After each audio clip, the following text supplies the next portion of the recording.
4차 산업혁명의 핵심 기술로 평가받는 자율주행, 인공지능, 사물인터넷.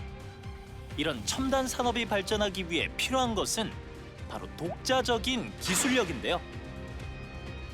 핵심 기술 확보가 국가 경쟁력으로 평가받는 상황에서 우리나라의 기술 수준은 어느 정도일까요? 김영삼 전자부품연구원장과 이야기 나눠봅니다. 우리나라의 스마트폰 보급률은 세계 1위라고 하는데요. 네트워크 역시 세계 최초로 5G를 상용화하면서 기술력을 인정받았습니다. 이렇게 우리나라가 IT 강국, 스마트 제조 강국으로 거듭나기까지 관련 핵심 기술을 꾸준히 개발해온 곳이 있는데요. 김영삼 전자부품연구원장과 이야기 나눠보도록 하겠습니다. 안녕하십니까? 안녕하십니까. 네, 취임 1년 6개월이 지났잖아요. 네. 전체 임기 한 3년 중에서 네. 반환점을 돌았는데요. 네. 그간의 소회를 좀 얘기를 해주시죠. 제가 공직에 있는 동안 그 산업과 기술 현장을 꾸준히 방문을 하도록 노력을 했었는데 그게 참 쉽지가 않더라고요. 근데 산업기술연구의 그 연구 원장으로서 취임을 하다 보니까 막중한 책임감을 느낀다는 게 네. 첫 번째 소회고요. 두 번째는 벌써 임기의 반이 지났는데 시간이 너무 빨리 지났다 그런 생각이 듭니다. 네. 특히 작년 같은 경우에는 대통령님을 모시고 시스템 반도체 선포식 할 때 수요기업과 공급기업이 저희 매치메이킹 역할을 해서 그 자리에 있었고요. 또 제조업 르네상스 선포식을 안산에 있는 네. 스마트 제조혁신센터에서 개최를 했는데 거기도 제가 대통령님을 모시고 행사를 했습니다. 네. 또 여러분 잘 아시지만 작년에 특히 이제 일본의 수입 규제로 인해서 촉발된 소재 부품 장비 국산화 전략 네. 거기에도 저희 연구원이 굉장히 많은 노력을 기울여 왔는데요. 벌써 시간이 이렇게 빨리 흘러나는 그런 생각이 듭니다. 전자부품연구원이 어떤 곳인지 잘 모르는 분들도 계실 것 같아요. 네. 잠깐 소개를 해주시죠. 전자부품연구는 1991년도에 설립이 됐습니다. 이 전자부품을 보다 더 국산화하고 우리나라 중소기업들이 판로를 열어갈 수 있는 길을 열기 위해서 산업자원부 산하로 출범이 됐습니다. 그런데 네. 74개 대기업을 포함한 모든 전자업계 사람들이 78억 원을 출연을 해서 그 민간 태생의 유일한 IT 분야의 공공연구기관의 성격으로서 출범을 하게 된 거죠. 네. 예, 그렇게 함으로써 중소기업들의 기술 개발과 네. 사업화를 돕는 그런 연구기관을 출범을 했는데요. 네. 가장 인상에 남는 여러분들이 쉽게 이해할 수 있는 부분은 바로 GSM 휴대폰 개발입니다. 예. 우리나라가 휴대폰이 삼성전자라 LG전자가 세계 시장에서 지금 굉장히 많은 명성을 누리고 있는 것은 그 당시 유럽이나 중국에서 유행하고 있는 GSM 휴대폰 개발을 저희 전자부품연구가 같이 해서 성공을 예. 했기 때문에 네. 그 초석이 닦여졌다 볼 수 있는 것이고요. 네. 또 하나는 그 HD TV, 우리가 고화질 TV라고 그러죠. 예. 그 HD TV의 세계 시장 석권도 저희 연구원과 기술 개발을 통해서 이루어진 것입니다. 네. 전자부품의 국산화로부터 시작된 그 연구소의 출발점이었지만 지금은 그 인공지능이라든지 자율주행, 네. 그다음에 스마트 공장 이런 쪽에 4차 산업혁명 분야의 어떤 그 천병 역할을 하고 있다 이렇게 말씀드릴 수 있겠습니다. 네. 한마디로 기업과 동반 성장을 하고 있다 이렇게 평가를 할 수 있을 것 같은데 대표적인 성과가 있다면 좀 소개를 해주시죠. 제가 취임하면서 4차 산업혁명의 이노베이션 메이커가 되자 이렇게 저희 이제 모토를 제가 목표를 잡았습니다. 예. 그래서 가장 먼저 얘기할 수 있는 것은 저희들의 스마트 제조 공장입니다. 안산에 네. 지금 구축되어 있는데요. 그러니까 이거는 스마트 공장이라든지 디지털 트윈이라든지 네. 그다음에 IoT라든지 협업 로봇이라든지 이렇게 이제 첨단 시설을 갖다가 생산 제조 현장에 투입하기 전에 네. 미리 설치해보고 테스트해보는 그런 플랫폼입니다. 아, 특히 이제 5G가 상용화돼 있지 않습니까? 네. 5G를 적용한 그 스마트 제조 공장으로서 전 세계 유일한 그런 플랫폼이 되겠습니다. 네. 또 하나는 인공지능 수호 통역 시스템 기술인데요. 예. 보통 저희들이 이제 수호 통역을 하려고 그러면 관절점마다 센서를 달거나 이게 센서가 있는 장갑을 껴야만이 이제 통역이 되는 상황입니다만은 저희는 그런 그 센서나 뭐 관절점 이런 거 없이 바로 자연 영상으로도 그 컴퓨터가 그걸 인식해서 그 수호를 통역하는 그런 기술을 개발했습니다. 이런 인공지능 분야에서도 굉장히 저희가 앞서 나가는 기술을 가지고 있고 또 자율주행차 분야에서는 예. 자율주행차의 눈에 해당하는 네. 그 라이다라는 게 있습니다. 광선을 보내서 반사하는 걸 이용해서 물체를 탐지하는 기술인데요. 이거는 미국하고 독일하고 똑같이 전 세계 기술 수준인 16채널 라이다까지 저희들이 기술 개발에 성공했다 이렇게 네. 말씀드릴 수 있겠습니다. 네. 코로나19 관련해서도 우리나라의 방역 그리고 진단 기술이 세계의 주목을 받았는데 네. 이와 관련해서 연구원에서 개발한 기술이 굉장히 빛을 발했다고 들었습니다. 네. 그 얘기를 좀 해주시죠. 네. 면역 진단 리더기의 기술 개발인데요. 네. 이것은 이제 그 신속 진단 키트, 그러니까 이제 혈액이라든지 체액이라든지 이런 걸 갖다가 흘려놓으면 예. 그것이 이제 항원 항체 반응이 일어나서 진단하는 겁니다. 저희는 이제 카메라 광학 기술하고 이미지 분석 기술을 접목을 시켜가지고 3초 만에 네. 디지털화 시켜서 면역 연부를 판정하는 그런 기술을 가지고 있습니다. 그래서 이게 굉장히 해외에 큰 그 선풍적인 인기를 얻어서 저희가 많은 나라에 수출을 하고 있고요. 또 하나는 네. 면역 추적 시스템을 저희들이 기술 개발을 했습니다.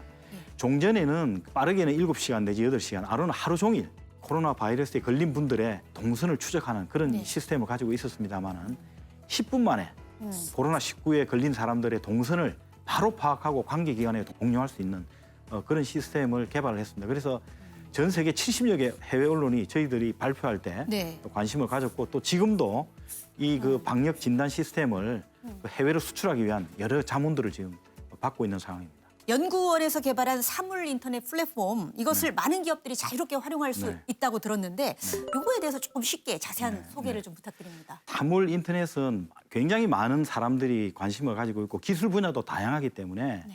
하나의 표준을 만들기가 참 힘듭니다. 예. 그 하나의 표준보다는 표준과 표준 또는 표준과 비표준 간에 이 상호 연동해서 이 호환할 수 있는 그런 기술이 굉장히 중요합니다.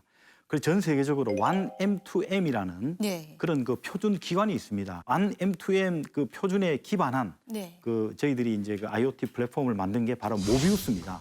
모비우스는 네. 그래서 2018년도에 1M2M에서 네. 그 골든 그 샘플이라 해서 전 세계에서 가장 뛰어난 그 IoT 플랫폼이다 이렇게 평가를 지금 받고 있는 상황인데요. 예. 쉽게 말씀드리면 집에 보면 뭐 A전자, B전자, C전자 다양한 리모컨이 있지 않습니까? 네. 그 리모컨을 저희 플랫폼을 이용하면 한 개의 플랫폼으로 모든 걸 다 조정할 수 있는 어떤 그런 시스템이 되겠습니다. 네. 그리고 이것은 또 하나의 특징은 그 보통 그 이 플랫폼의 기술 내역 같은 공개를 안 합니다. 저희들은 100% 공개를 함으로써 전 세계 지금 한 900여 개 업체들이 이 기술을 이 플랫폼을 이용해서 기술 개발을 하고 있고요. 국내적으로는 저희들이 이제 그 이 모비우스 활용 대회를 하고 있습니다. 그래서 저희들이 가지고 있는 이 IoT 기술을 이용해서 실생활에 필요한 여러 다양한 아이디어와 그 개발자들을 지금 하고 있는데 올해가 4회째입니다. 그래서 올해도 굉장히 다양한 아이디어가 그 저희 모비우스를 통해서 제기가 될 것으로 그렇게 기대를 하고 있습니다. 이 밖에도 이제 전자부품연구원이 개발한 기술 이전을 통해서 성공한 사례들이 굉장히 많을 것 네. 같아요. 좀 관심이 끌만한 일반 일들이 좀 네. 관심을 가질 만한 사례들을 좀 소개를 해주신다면요. 저희들이 세계에서 두 번째, 우리나라에서는 처음으로 네. 이 비염을 갖다가 치료하는 그 기기를 저희들이 예. 개발을 했습니다. 그것은 비침습입니다. 비침습이라는 것은 침을 찌르지 않고 바깥에서 이렇게 이제 비염을 치료할 수 있는 예. 어떤 그런 기술을 또 마찬가지로 저희들이 이제 이 전자전기 기술을 응용을 해서 예. 그렇게 성공을 시켰고요.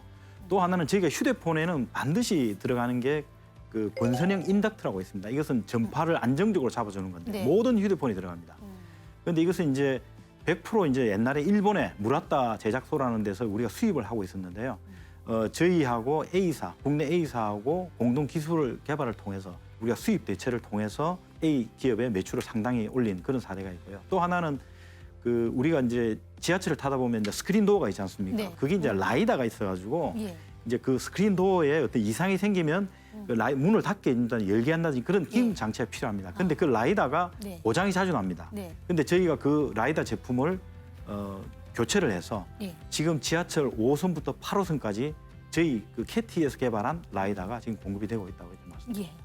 중소기업의 성장을 위해서 올해 중점적으로 추진하는 사업이 있다고 들었습니다. 네. 어떤 것인지 소개를 부탁드립니다. 대표적인 게 그 중소기업 지원 3년 선도기간 협력 프로그램이라는 게 있습니다. 전국에 아까 말씀드린 41개 과학기술 분야 연구기관이 있습니다만 그중에 3개를 그 선도 연구기관으로 중소벤처부가 선정을 했습니다만 네. 3개 중에 한 연구기관을 뽑혔을 뿐만이 아니고 예. 선도 연구기관의 대표기관을 뽑혔습니다. 예.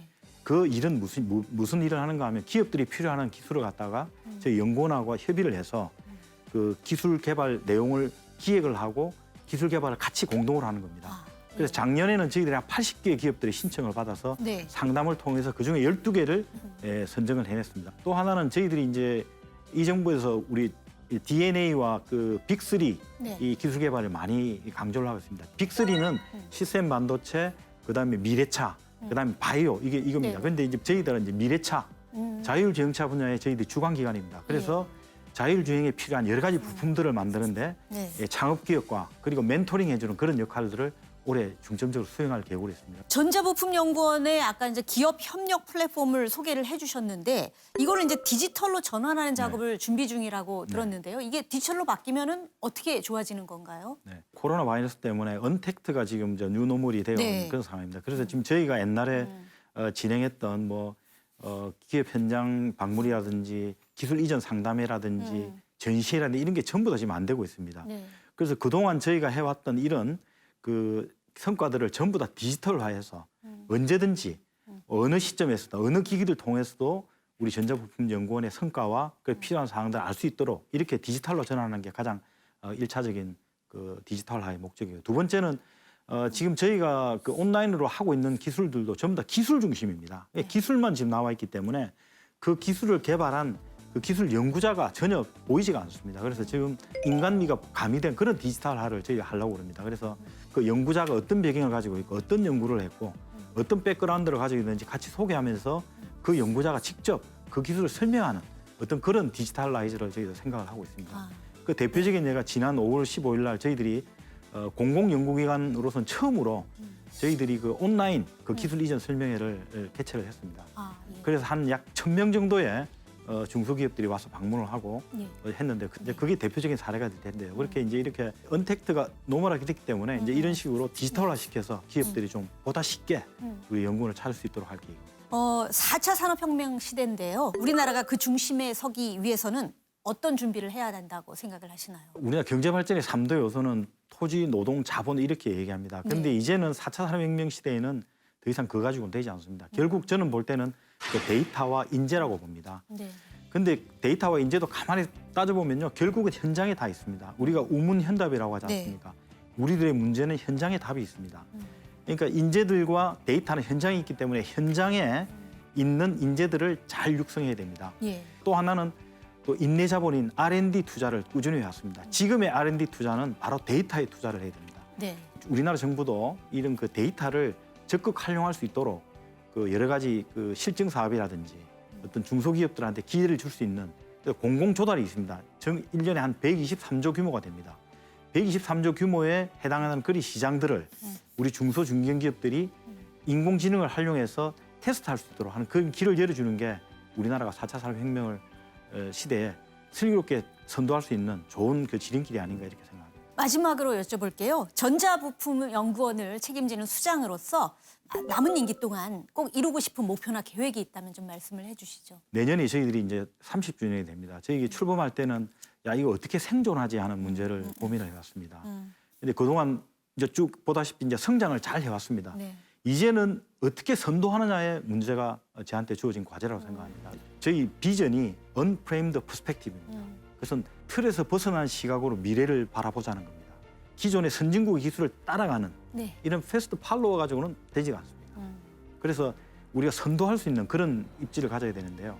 우리 연구원의 박사들이 그 1870년대 질 베른이 그 당시 아무도 생각하지 못한 해저 이말리라는 이런 상상의 소설을 썼듯이 이런 30년의 기술을 바탕으로 해서 그 상상 속의 기술들을 세상 속으로 내놓는 그런 연구원들을 육성하기 위한 연구자 몰입형 그런 경영 환경을 조성하는 데 최선을 다하겠고요. 또 보다 구체적으로는 어떤 그 R&D 로드맵을 새로 재정비하고 그 로드맵을 재정비해서 기업들이 또 사업화를 신속하게 할 수 있도록 기업 협력 플랫폼도 보다 간소하고 또 친절하게 또 인간미 넘치게 그렇게 만들 계획인 걸 말씀드립니다. 사물인터넷, 5G, 인공지능 등 여러 분야에서 첨단 기술을 고리로 전자부품연구원과 국내 중소, 중견 기업과의 아름다운 동행이 인상 깊게 와닿는데요. 앞으로도 우리 기업들의 글로벌 경쟁력을 강화하는데 든든한 디딤돌이 되어주길 기대해 보겠습니다. 오늘도 투포커스를 시청해 주신 여러분 고맙습니다.